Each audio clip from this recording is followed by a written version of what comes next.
নমস্কার বন্ধুরা, আমি পিয়ালি সাধুখা। আমার চ্যানেলে তোমাদের সকলকে স্বাগত।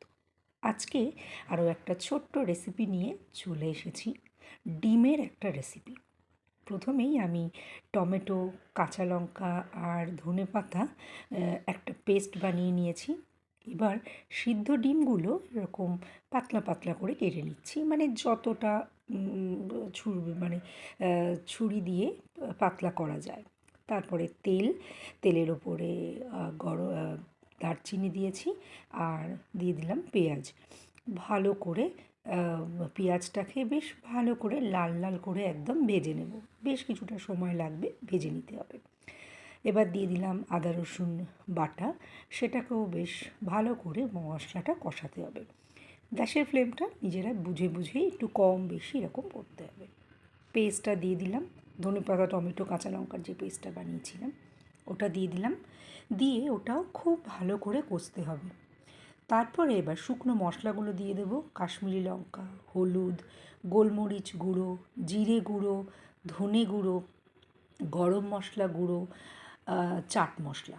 এগুলো সব নর্মাল, মানে বাড়িতেই থাকে এই সব মশলা।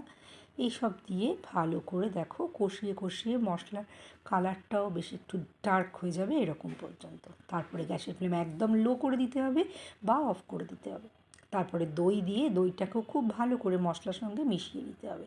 তারপরে গ্যাসের ফ্লেম বাড়িয়ে ভালো করে কষিয়ে নিতে হবে। আর দিয়ে দিচ্ছি আমি কাসুরি মেথি। তারপরে দিচ্ছি পরিমাণ মতো জল। জলটা আমি একটু গরম করে নিয়েছিলাম, কারণ এখন ঠান্ডার ভাবটা যেহেতু রয়েছে তাই ঠান্ডা জলটা দিই না।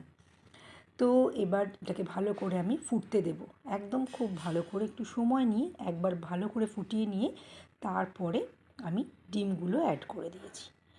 ভীষণ টেস্টি একটা ডিশ এটা তোমরা অবশ্যই বানিয়ে দেখতে পারো। আর তোমাদের যদি ভালো লাগে কিন্তু আমাকে একদমই জানাতে ভুলো না, খারাপ লাগলেও কিন্তু জানিও অবশ্যই।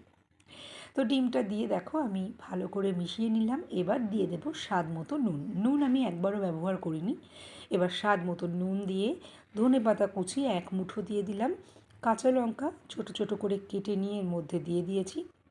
গ্যাসের ফ্লেম মিডিয়াম রেখেছিলাম।